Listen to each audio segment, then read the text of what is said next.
ជំនាញនៅក្នុងការនិយាយជាសាធារណៈពិតជាមានសារៈសំខាន់សម្រាប់ម្ចាស់អាជីវកម្មម្ចាស់អាជីវកម្មក៏យើងរាប់គាត់គឺជាអ្នកដឹកនាំមួយរូបហើយអញ្ចឹងគេថាអ្នកដែលចេះនិយាយមិនចាំបាច់ត្រូវតែចេះដឹកនាំទេប៉ុន្តែអ្នកចេះដឹកនាំចាំបាច់ត្រូវតែចេះនិយាយហើយការនិយាយជាសាធារណៈនេះជំនាញមួយនេះមិនសំខាន់តែយើងនិយាយទៅកាន់សាធារណជនទេជំនាញនៅក្នុងការនិយាយនេះចាំបាច់យើងប្រើនៅពេលដែលយើងនិយាយជាមួយអតិថិជននិយាយជាមួយនឹងដៃគូសហការហើយសំខាន់បំផុតនោះគឺយើងនិយាយជាមួយនឹងក្រុមការងាររបស់យើងអញ្ចឹងអ្នកដឹកនាំទាំងអស់ត្រូវដឹងថាសម្លេងរបស់យើងមានឥទ្ធិពលទៅកាន់អ្នកស្ដាប់អញ្ចឹងនៅក្នុងការចេះប្រើប្រាស់សម្លេងចេះប្រើប្រាស់ខ្លឹមសារហើយនឹងចេះលើកយកនៅប្រធានបទឬក៏សារណាមួយទៅកាន់អ្នកស្ដាប់មានឥទ្ធិពលទៅលើការសម្រេចចិត្តរបស់គាត់ដូច្នេះការប្រើប្រាស់សម្លេងសម្រាប់ម្ចាស់អាជីវកម្មមានឥទ្ធិពលល្អច្រើន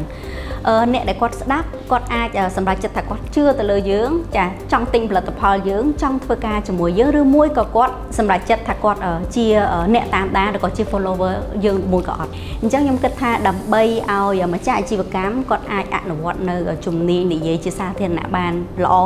ខ្ញុំគិតថាខ្ញុំអាចនឹងជូន3ចំណុចចោះអញ្ចឹងការនិយាយជាសាធារណៈមិនផ្ដោតតែទៅលើឯកសារឬក៏ការត្រៀមដើម្បីយើងអាននោះទេ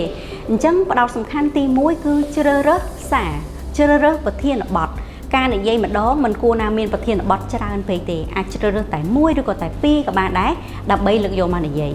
ហើយអ្នកដែលស្ដាប់របស់យើងគឺគាត់ផ្ដោតទៅលើភាសាកាយវិការអញ្ចឹងអ្នកដែលគាត់បកកាយនិយាយគឺគាត់ចេះប្រើប្រាស់ភាសាកាយវិការបានន័យថារួមទាំងកៅភ្នែក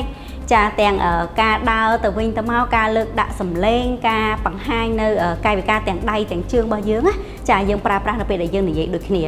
ហើយចំណុចបន្ទាប់គឺផ្ដោតទៅលើការប្រើប្រាស់សម្លេងអញ្ចឹងយើងចេះប្រើប្រាស់កាយវិការហើយយើងត្រូវចេះប្រើប្រាស់សម្លេងយើងត្រូវដឹងថា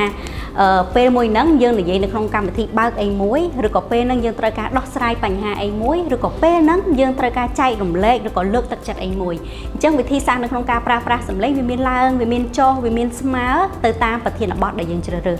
ហើយនឹងចំណុចមួយទៀតចុងក្រោយបានន័យថាយើងត្រូវចេះប្រើប្រាស់ពាក្យពេចន៍ឲ្យត្រូវជាមួយនឹងអ្នកស្ដាប់ប្រសិនបើអ្នកស្ដាប់របស់យើងគាត់វ័យក្មេងយើងត្រូវការប្រើភាសា